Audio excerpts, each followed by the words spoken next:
resurrection, that we will rise in the name of Jesus. Hah? Iya, bagaimana? Our judge and our defender suffered and crucified. Forgiveness is in you. Descended into darkness, you rose in glorious light. Forever seated, I believe in God our Father. I believe in Christ the Son. I believe in the Holy Spirit. I believe in the resurrection, that we will rise again. Name of Jesus.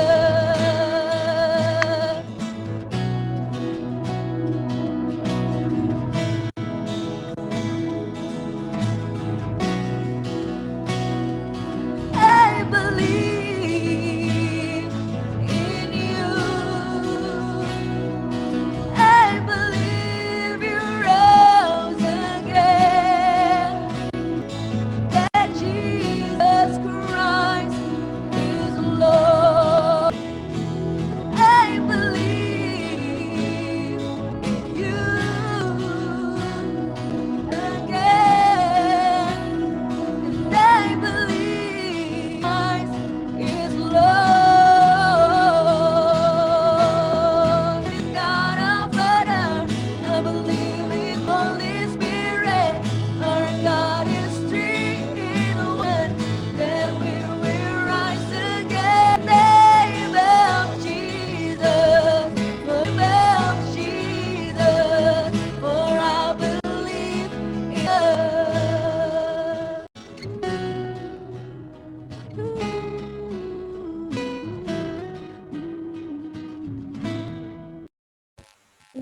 Ya, puji Tuhan, shalom jemaat Tuhan baik yang ada di tempat ini maupun di rumah. Selamat datang juga Pastor Ito bersama dengan istri untuk di ibadah GCC.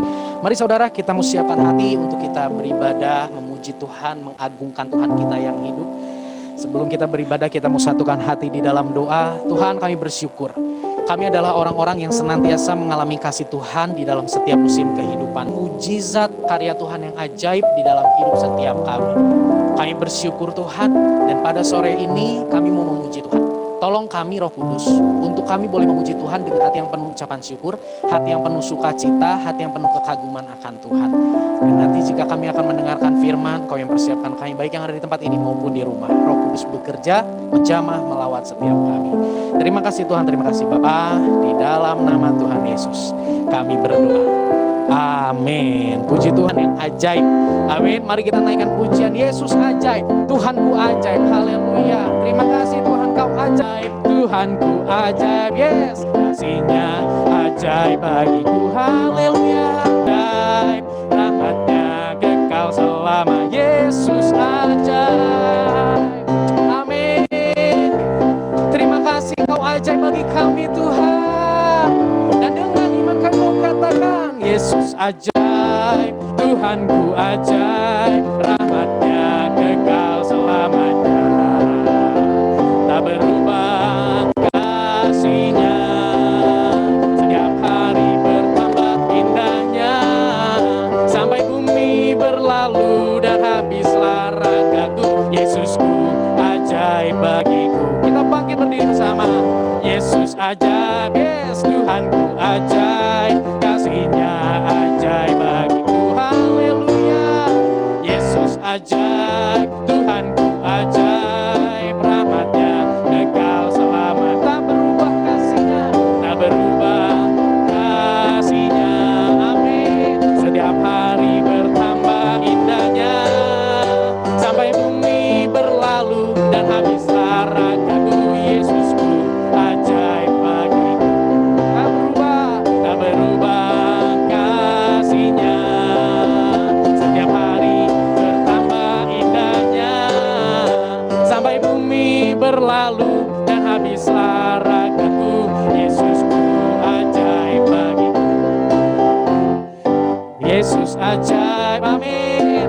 Terima kasih Engkau ajaib Tuhan.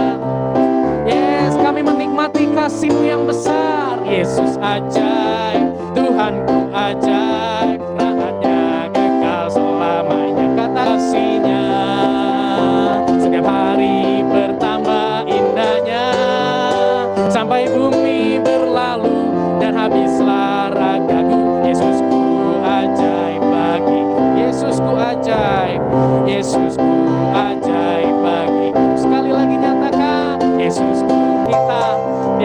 Tuhan yang ajaib dalam hidup kita. Sekalipun ada hal-hal yang mungkin kita tidak sadari, tapi di balik semuanya itu Tuhan tetap baik. Tuhan tetap ajaib di dalam hidup kita. Kita mau naikkan pujian, kita mau katakan, Dia sungguh baik. Engkau baik bagi kami Tuhan. Dalam setiap kondisi, Engkau tetap baik. Haleluya.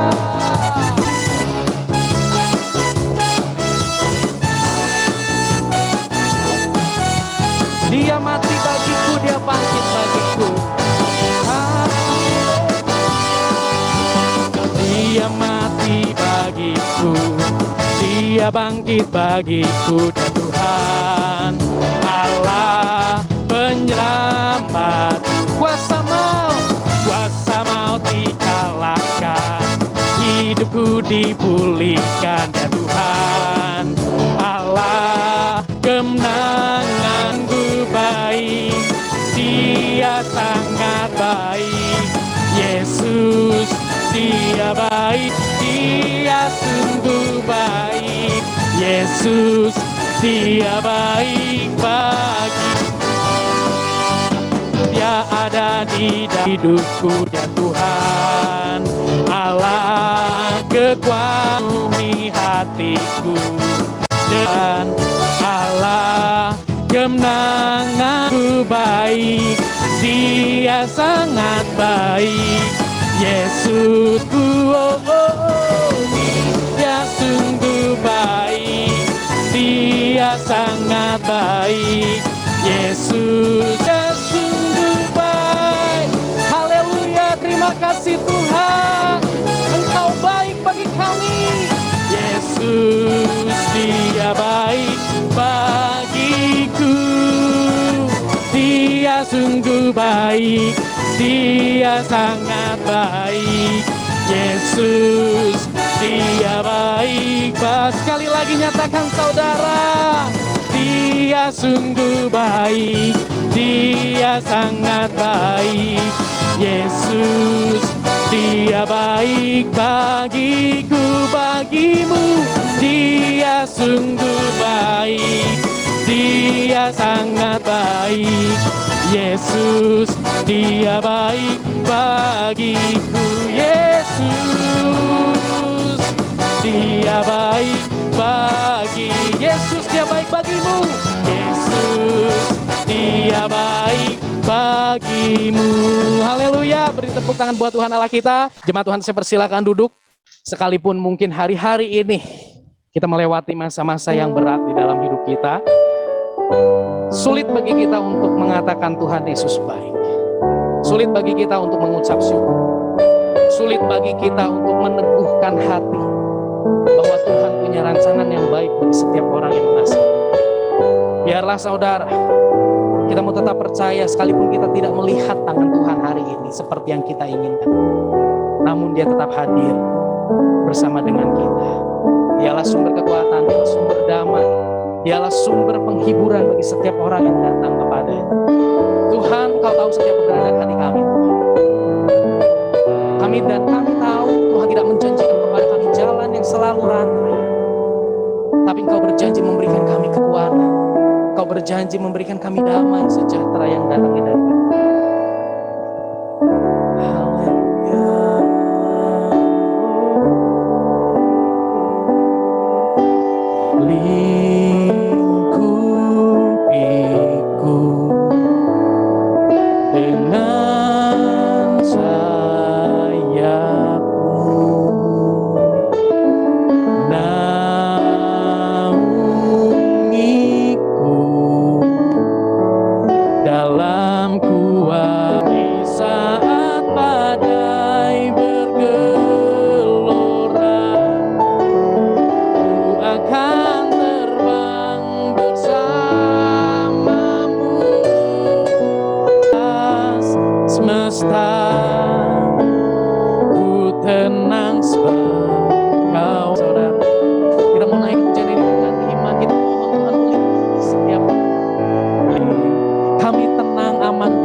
saat badai bergelora, ku akan terbang bersamamu. Bapa, kau ada atas semesta, kami tenang. Di saat badai bergelora, ku akan terbang bersama kau Raja atas semesta. Ku tenang sebab kau Allah di saat gelora.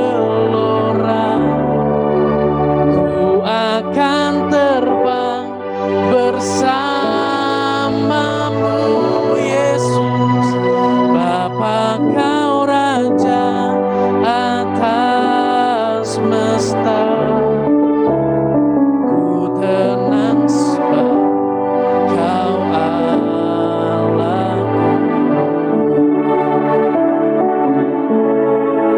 Ketika Yesus Getsemani untuk berdoa, damai sejahtera akan kuberikan bagimu. Damai sejahteraku akan melimpah di dalam hidupmu.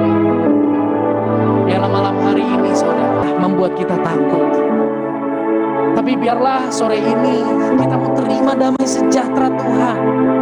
Kita mau terima kasih-Nya Tuhan, sehingga kita boleh bangkit pengharapan. Kita memiliki kekuatan yang baru di dalam Tuhan. Mungkin saudara sudah melakukan banyak hal untuk keluar dari masalah pergumulan yang dihadapi, namun hasil tidak kunjung berubah seperti yang Anda harapkan.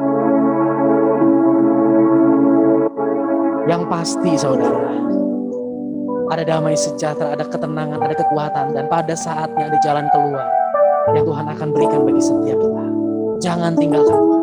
Semakin dekat dan taat dengan Tuhan. Di saat badai bergelora,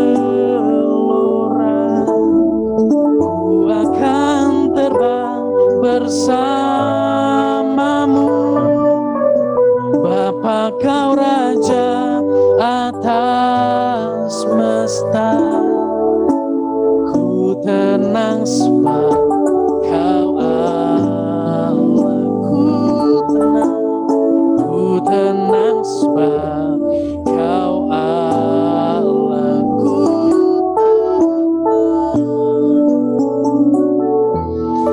Kau Allahku.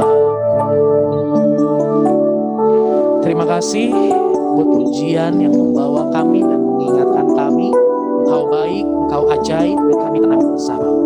Tiba saatnya Tuhan, kami mau diam, kami mau dengar firman Tuhan.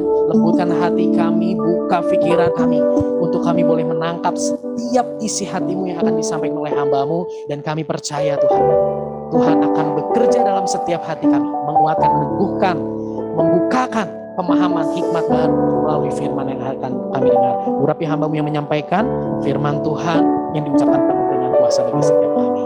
Di dalam nama Tuhan Yesus kami berdoa. Amin.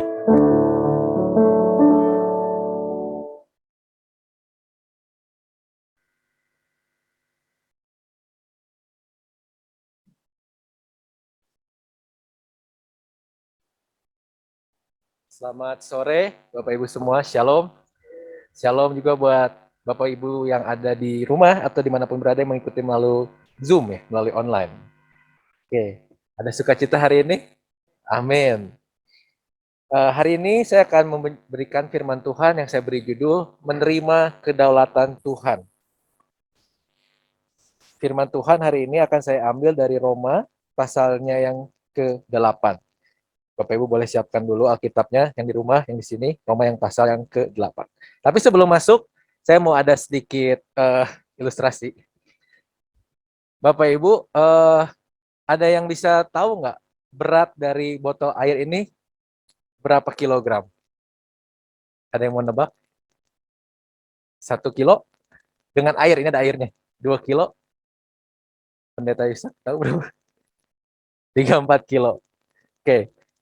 Boleh dibantu dicoba dipegang di sini ya biar kena ke gambar ya. Pegang. Pegang gini terus, Bro. Oke. Berapa kilo?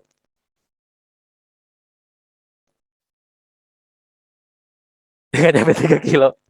Jangan disenerin. Ya, oke. Berat nggak? Oke. Kalau suruh setengah jam lagi gimana?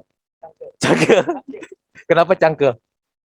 Tambah berat nggak sih kalau dipegang terus? Kerasa tambah berat. Tapi berat sebenarnya tambah berat nggak? Nggak. Kenapa tambah berat? Oke, thank you, bro. Jadi ini beratnya nggak nambah. Tapi kalau kita pegang terus setengah jam, ada beberapa faktor. Pertama, otot kita mulai lemes. Tapi yang faktor yang paling tidak bisa dilawan oleh manusia adalah di bumi ini ada yang namanya gravitasi. Jadi gravitasi selalu menarik ini ke bawah dan kita tuh nahannya kan. Dan semakin lama kita nahan, beratnya tuh terasa makin berat. Kalau 5 menit mah belum kerasa. Coba saya khotbah terus gini terus setengah jam ke depan. Mungkin lama-lama Bapak Ibu bisa melihat tangan saya mulai getar. Lama-lama getar. Mungkin 2 jam udah turun. Kenapa? Karena kita menahannya. Menahan gaya yang alami sebenarnya, yaitu gravitasi. Nah hari ini kenapa saya sempat angkat ini? Karena kita mau ngomongin yang namanya kedaulatan Tuhan. Sebelum masuk ke firman Tuhan, kita lihat apa sih kedaulatan Tuhan atau kehendak Allah. Yang pertama kita tahu yang namanya ada ketetapan Allah, yaitu hal-hal yang mutlak. Artinya tidak bisa ditawar lagi. Tuhan punya kehendaknya, Tuhan punya apapun yang dia mau lakukan, itu terserah Tuhan karena Tuhan Maha Kuasa. Tetapi ada yang kedua itu keinginan Allah, yaitu hal yang relatif. Kalau kedaulatan Allah apa? Dosa harus dihukum, itu kedaulatan Tuhan. Tetapi keinginan Allah itu apa sih contohnya? Allah turun ke dunia ini, Tuhan Yesus lahir ke dunia ini, mati di kayu salib, lalu dia bilang sebelum dia mati di kayu salib kepada Nikodemus, barang siapa percaya kepadaku tidak akan binasa, melainkan beroleh hidup kekal. Tapi keinginan Yesus itu semua orang percaya sama dia. Tapi apakah itu terjadi? Enggak. Kenapa? Karena itu adalah keinginan Allah yang masih manusia masih ada di situ. Jadi Bapak Ibu, keinginan kita, kedagingan kita itu tidak akan hilang ketika kita menerima Tuhan Yesus. Jadi tadinya kan kita disebut budak dosa. Oke. Sebelum kita kenal Tuhan, kita punya pikiran kalau dagang pengennya curang. Yang penting kita untung senang anak kita, istri kita. Atau kalau kita jadi anak yang gak hormat sama orang tuanya. Tetapi apakah ketika kita percaya Yesus, semua itu langsung hilang? Otomatis suami yang percaya Yesus tuh gak pernah nyakitin istrinya. Otomatis istri yang percaya Yesus tuh pasti hormat sama suaminya. Otomatis anak yang percaya Yesus tuh pasti hormat sama orang tuanya. Enggak kan? Tetap ada keinginan manusia yang terjadi di situ. Keduanya tetap akan ada di dalam hidup kita. Nah, tetapi kenapa kita angkat itu sedikit? Sebab kita mau pelajari nih, di Roma 8:28 tuh ngomong apa sih tentang kedaulatan Tuhan. Kita tahu, Roma 8 ayat 28 ngomong gini, kita tahu sekarang bahwa Allah turut bekerja dalam segala sesuatu untuk mendatangkan bagi mereka yang terpanggil sesuai dengan rencana Allah. Jadi kita tadi tahu ya, Allah itu punya kedaulatan. Yang kadang nggak bisa kita tahu kenapa Tuhan mengizinkan itu terjadi, itu nggak tahu. Hari ini, kalau Anda sehat, kedaulatan Tuhan. Tapi kalau Anda lihat di rumah, Bapak Ibu di rumah lagi ikut Zoom ini dalam keadaan sakit, itu juga kedaulatan Tuhan. Tapi ada juga yang karena masalah pilihan kita sendiri. Misalkan kita sakit karena kita tidak jaga waktu tidur kita. Terlalu sibuk bekerja, jadi sakit. Itu sakit bukan kedaulatan Tuhan dong, tapi karena pilihan hidup. Tadi ya masih ada yang. Tapi kalau kita hidup sehat, jaga makan, nge-gym tiap hari, tiba-tiba didiagnos, oh ada cancer. Oh, terkena apa? Kenapa? Gak ada yang tahu. Kedaulatan Tuhan. Tetapi Roma 8:28 hari ini mau mengajarkan kepada kita semua Bapak Ibu bahwa apapun yang terjadi dalam hidup kita, mau yang baik ataupun yang kita rasa tidak baik atau yang kita rasa sangat membuat hidup kita berat, semuanya itu akan mengerjakan kebaikan. Tetapi bukan bagi semua orang, hanya bagi ini. Bagi mereka yang terpanggil sesuai dengan rencana Allah. Saya udah kasih spotlight di situ. Lalu kita hari ini mau belajar siapa sih yang terpanggil sesuai dengan rencana Allah itu? Jawabannya ada di 2 ayat berikutnya, yaitu ayat 29 dan ayat 30. Sebab semua orang yang dipilihnya dari semula, mereka juga ditentukannya dari semula untuk menjadi serupa dengan gambaran anaknya, supaya ia, anaknya itu, menjadi yang sulung di antara banyak saudara. Dan mereka yang juga ditentukannya dari semula, mereka itu juga dipanggilnya, dan mereka yang dipanggilnya, mereka itu juga yang dibenarkannya, dan mereka yang dibenarkannya, mereka itu juga yang dimuliakannya. Bapak Ibu yang di sini, yang di rumah bisa lihat ada 5 hal di sini tentang panggilan sesuai dengan rencana Allah. Yang pertama, orang yang telah dipilihnya, lalu kedua ditentukannya, dipanggilnya, dibenarkannya, dan dimuliakannya. Kita akan bahas nih 5-limanya secara singkat. Apa sih yang dimaksud dengan dipilihnya?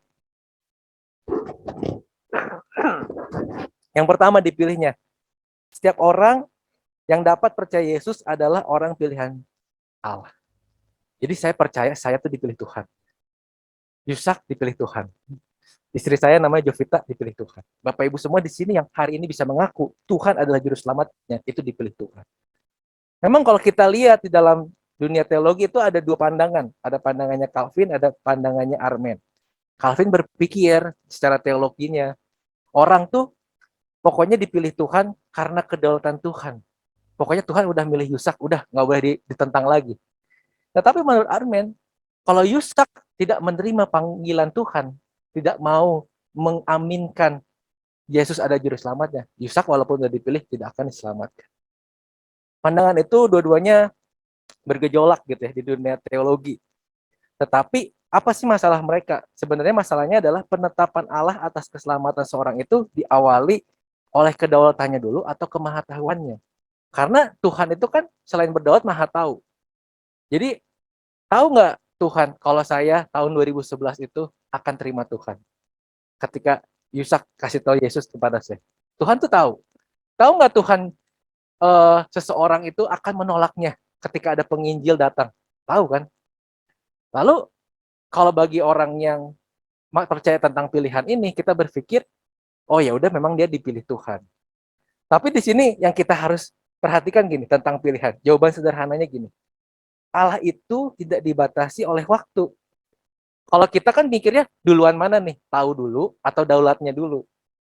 Tapi kalau kita berpikir Tuhan itu esa, Tuhan itu alfa dan omega, dia di luar dari waktu kita. Dia bisa melakukan itu keduanya tanpa kita tahu yang mana duluan. Jadi perdebatan ini beres nih.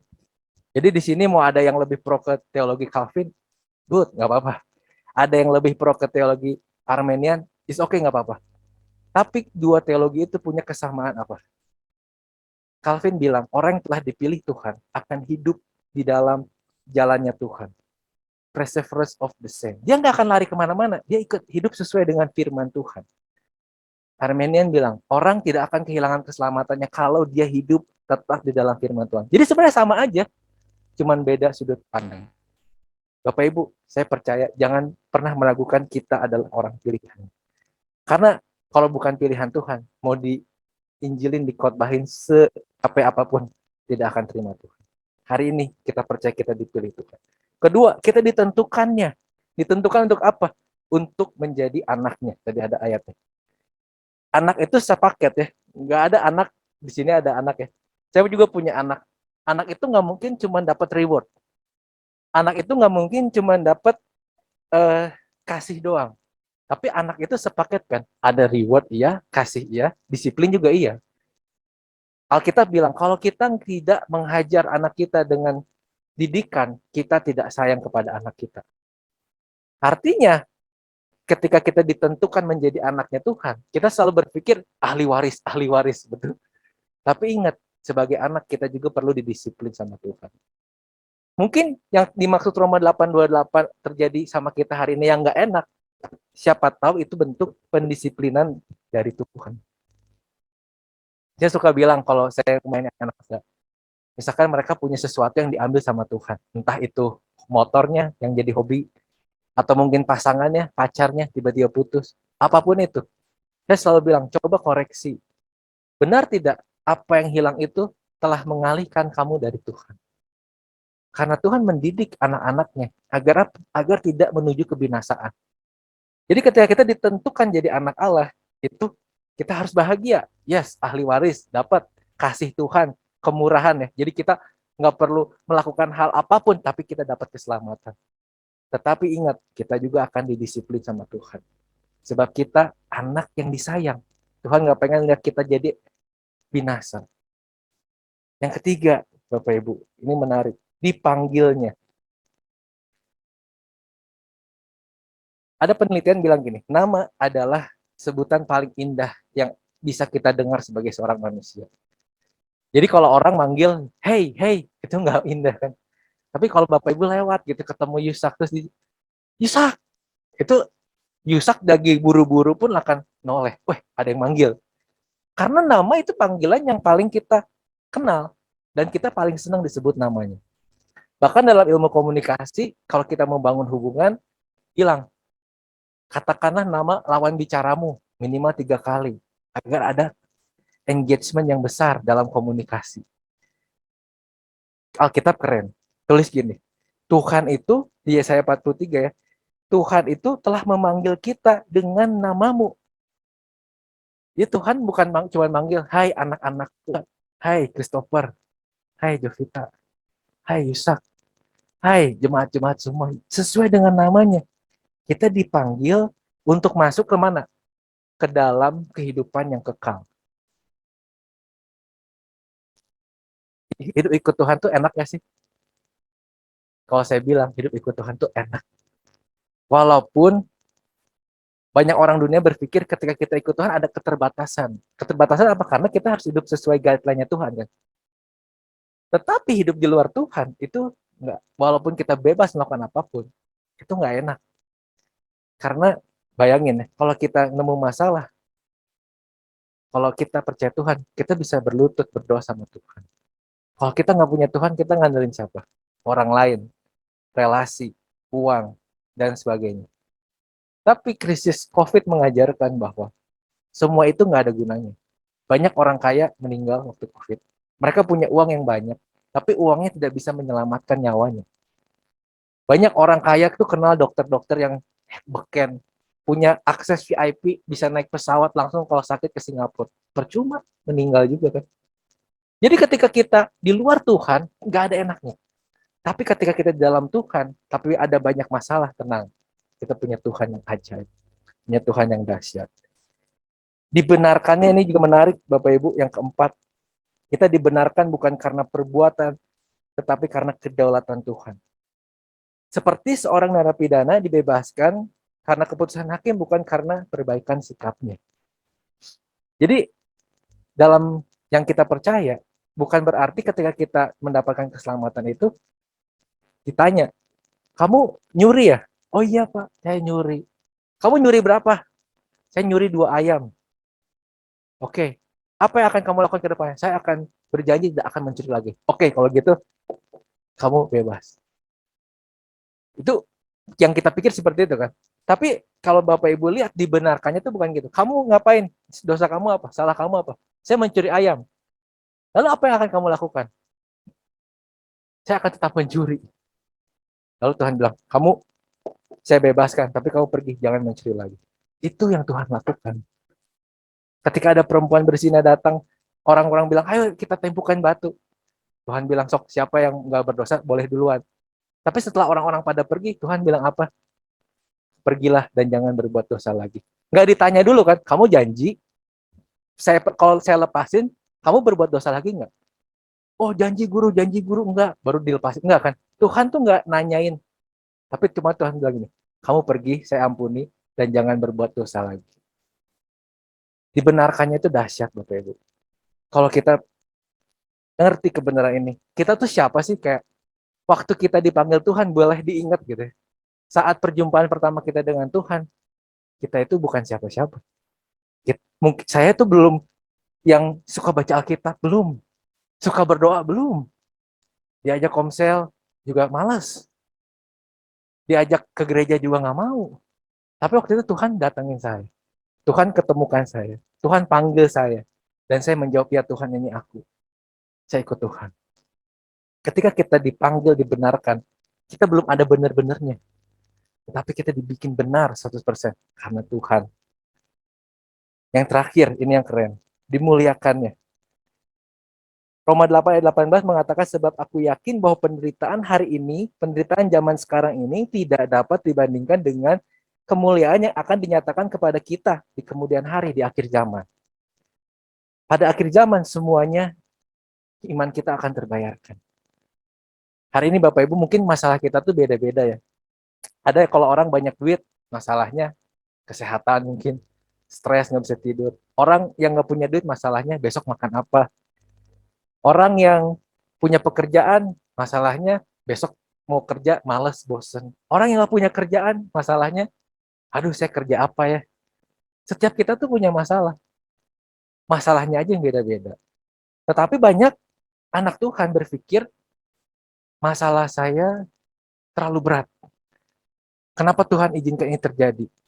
Kenapa Tuhan doa saya tuh nggak dikabulin? Itu tuh seperti kita megang ini nih, terus kita pegang, Tuhan aku pengennya gini, Tuhan aku pengennya gini, Tuhan doaku kabulkan dong kayak gini. Padahal kalau kita serahkan kepada Tuhan, taruh, biarkan kedaulatan Tuhan yang jadi. Usahakan apa yang kita bisa usahakan, kerjakan apa yang kita bisa kerjakan. Saya yakin hidup kita tidak akan berat menjadi anak Tuhan. Saya merenungkan bahwa semakin dewasa dalam kerohanian dan pengenalan akan Tuhan, kita akan semakin tahu bahwa Tuhan itu berdaulat penuh atas segala sesuatu dalam hidup kita. Saya pernah ceritakan ini juga kesaksian dari istri saya. Ketika istri saya mengandung, istri saya waktu itu mengandung tahun 2020. Ketika kami menikah, seminggu kemudian istri saya udah hamil. Kita happy ya, happy. Wah, karena gini, ketika saya ditanya pengen punya anak kapan, saya jawab waktu saya ulang tahunnya. Oh, saya di ulang tahun, saya ditanya, kamu pengen hadiah apa? Saya bilang saya pengen punya anak. Oke. Dari situ tiba-tiba Tuhan jawab doa saya gitu. Saya punya anaknya tuh cepet. Nah, tapi ketika pulang kita cek gitu ke dokter, bener nggak sih hamilnya dan segala macem. Ternyata ada sesuatu hal yang nggak beres di kandungannya. Jadi kandungannya janinnya itu ada sesuatu yang terlepas secara ilmu medis. Jadi misalkan ini harusnya begini ya, itu terlepas berapa puluh persen. Jadi terjadi pendarahan. Lalu istri saya dibilang, bed rest ya, kata dokternya. Disuntik penguat. Bed rest berapa lama dok? Seminggu, nanti datang lagi ke sini. Oke, akhirnya kita bed rest dan lain sebagainya. Karena itu masih trimester awal, kemungkinan untuk gugur itu sangat besar. Wah, itu udah kayak apa ya, dunia tuh kayak hancur gitu ya. Maksudnya pengen punya anak, dikasih anak sama Tuhan, tapi ternyata nggak lancar gitu di dalam. Saya sebagai bapak sedih, tapi istri saya lebih sedih karena dia mengandung kan. Istri saya sempat sempat nangis, lalu terus tiba-tiba dia ngomong sama saya punya pemikiran gini. Aduh, saya takut banget. Takut kenapa? Saya takut nyalahin Tuhan. Kalau sampai ada apa-apa. Jadi saya berdoa, dia bilang, saya pengen kedaulatan Tuhan, kehendak Tuhan yang terjadi.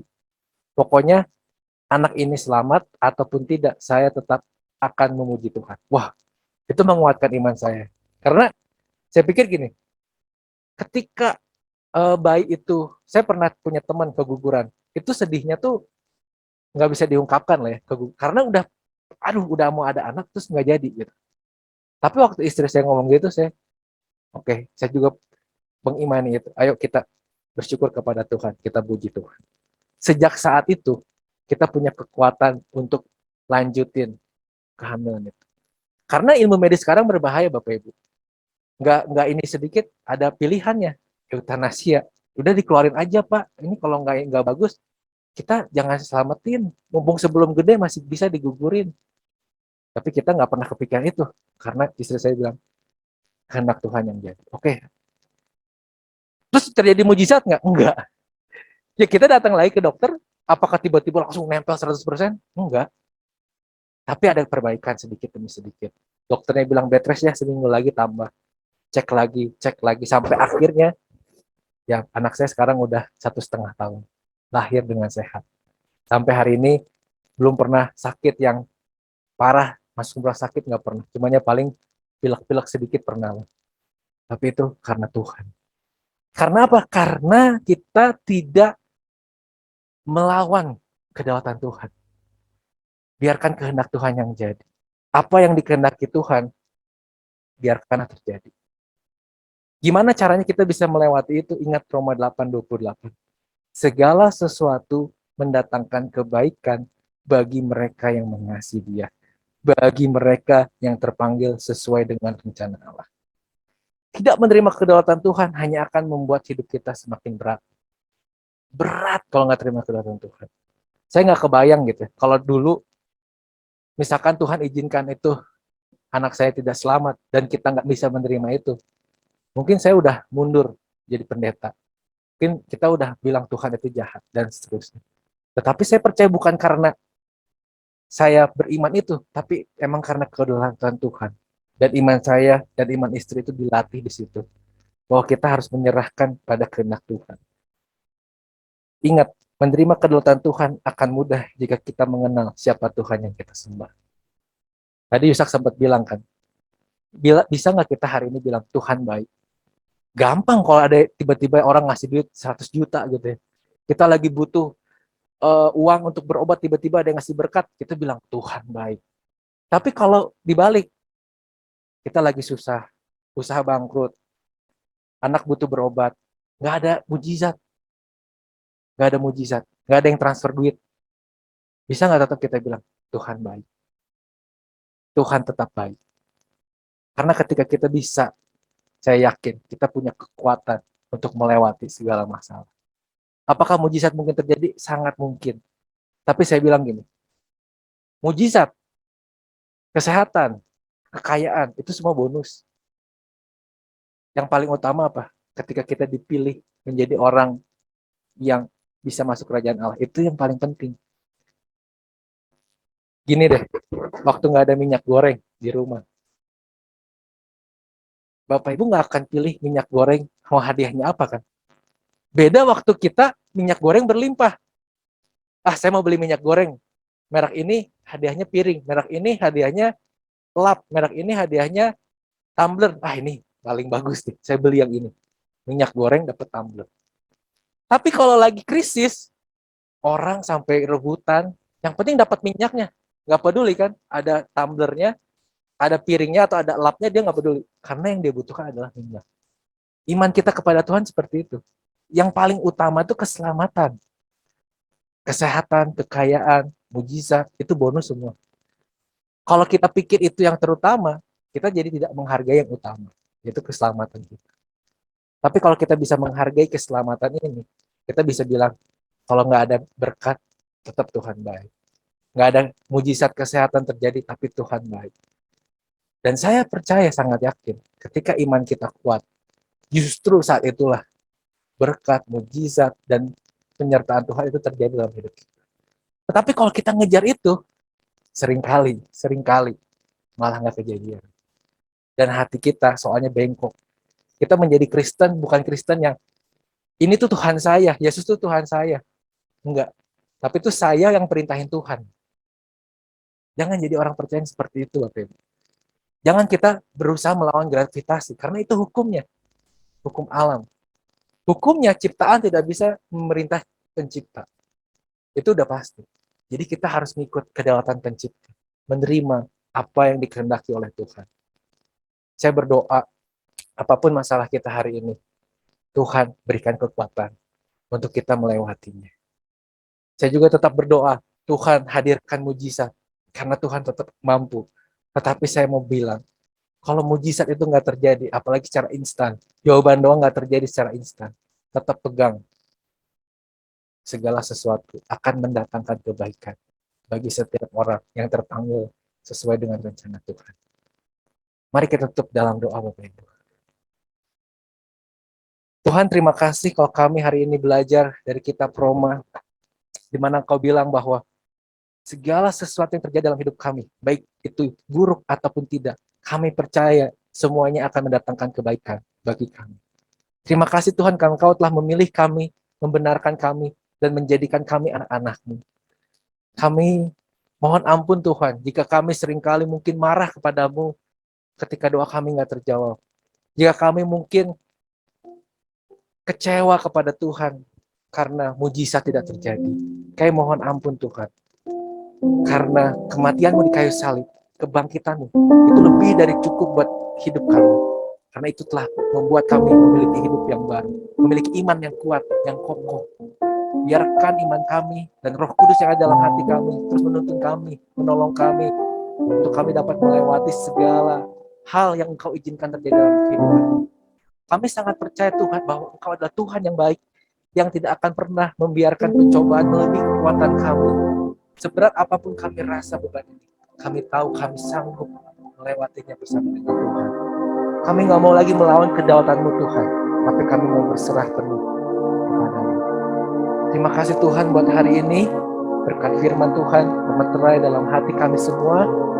Hamba mesti berbicara, tetapi Roh Kudus terus menuntun kami dalam hidup kami hari demi hari. Di dalam nama Tuhan Yesus, doa dan ucap syukur. Amin. Ya, puji Tuhan, firman Tuhan sudah disampaikan dan tentunya sangat menguatkan kita. Terima kasih Pastor Christopher sudah menjadi penyampai isi hati Tuhan buat kita. Sebelum kita masuk dalam doa berkat, Bapak Ibu Saudara, ada beberapa pengumuman ya bagi kita semua. Yang pertama, worship night ya, kita adakan setiap hari Rabu pukul 7 malam ya di room Zoom yang sama seperti yang Saudara ikuti. Mari kita mau semakin mengenal siapa yang kita sembah, dan itu akan menolong kita untuk semakin mantap untuk kita berserah ya kepada Tuhan. Lalu Komsel Bible Study diadakan setiap hari Jumat pukul 18 di room Zoom yang sama seperti yang Saudara ikuti. Lalu kita juga ada ibadah anak ya, GCC Kids yang akan diadakan setiap hari Sabtu pukul 15 ya melalui room Zoom yang sama yang seperti yang Saudara ikuti. Dan untuk persembahan persepuluhan, Saudara bisa mentransfer ke rekening BCA dengan nomor 15703300043 atas nama Yusa Setiawan. Recording ibadah dapat Bapak Ibu Saudara lihat kembali, ikuti kembali di channel YouTube Jerusalem Community Church. Mari Saudara, kita mau bangkit berdiri, kita mau masuk di dalam doa. Tuhan, kami bersyukur buat kebaikan-Mu, buat kasih-Mu melalui firman yang kami dengar hari ini. Roh Kudus, tuntun kami terus di dalam firman, bahwa kami semakin mengenal Engkau, sehingga kami boleh semakin mantap, berserah, dan menerima setiap kedaulatan yang Kau izinkan terjadi di dalam kehidupan kami. Berkati Pastor Christopher yang sudah menyampaikan isi hati-Mu dengan sangat jelas, sangat menguatkan, meneguhkan kami. Berkati Tuhan di dalam kerohaniannya bersama dengan keluarga. Terus bawa keluarga Pastor Christopher semakin bertumbuh dalam pengenalan dan cinta akan Tuhan, di dalam studinya, di dalam pelayanannya, di dalam keluarga, di dalam segala hal yang Tuhan percayakan, izinkan untuk Pastor Christopher kelola dan jalani buat berhasil hanya bagi kemuliaan nama-Mu. Dan pada sore hari ini Tuhan, kami juga berdoa buat bangsa dan negara kami. Di tengah permasalahan pergumulan yang begitu kompleks, Engkau pegang kendali. Engkau memiliki kasih yang tak terbatas. Pulihkan bangsa dan negara kami, bawa Indonesia masuk lebih dalam lagi dalam rencana-Mu, dalam damai sejahtera-Mu. Tuhan, pulihkan bangsa dan negara kami, sehingga kami boleh melihat karya-Mu nyata di tengah bangsa dan negara kami. Para pemimpin kami bersama dengan setiap kebijakan, keputusan, rancangan yang kami serahkan dalam tangan Tuhan, terjadilah sesuai dengan apa yang Tuhan pandang baik. Kami berdoa buat komunitas ini Tuhan, Jerusalem Community Church, bahwa terus kami semakin mengenal Engkau, bahwa terus semakin Tuhan dalam bersaksi menceritakan tentang Engkau melalui perkataan kami, melalui hidup kami, bahwa terus kami semakin tekun rela dengan sukacita menghidupi firman, bahwa terus kami semakin rela membagi hidup kami, memuridkan orang-orang di sekitar kami untuk lebih lagi mengenal dan mengalami kasih Tuhan. Terima kasih Tuhan, Engkau hadir di dalam kehidupan setiap kami. Mari Saudara, kita mau sama-sama tadahkan tangan, kita mau terima berkat. Terimalah segala berkat daripada Allah Bapa, cinta kasih daripada Tuhan Yesus Kristus, persekutuan dengan Roh Kudus, hati yang mengasihi Tuhan, hati yang selalu rindu lekat dengan Tuhan, hati yang penuh sukacita, kekuatan kerelaan untuk menghidupi firman ada di dalam kehidupan umatmu saat ini sampai selama-lamanya. Memberkati keluarga, hubungan suami istri, orang tua anak, komunikasi suami istri, orang tua anak, kakak adik, di dalam nama Yesus. Tuhan yang pulihkan pekerjaan, kesehatan, perekonomian, studi masa depan, pergaulan, dan hati yang mau untuk terus menyenangkan Tuhan ada di dalam kehidupan setiap umatmu saat ini sampai selama-lamanya. Di dalam nama Tuhan Yesus kami berdoa, amin. Tak berubah selamanya cinta kasihku padamu, ku mau hidup selamanya untuk senangkan hatimu. Tak berubah selamanya cinta kasihku padamu, ku mau hidup selamanya untuk senangkan hatimu Tuhan. Puji Tuhan, ibadah selesai. Selamat hari Minggu. Tuhan Yesus memberkati kita semua.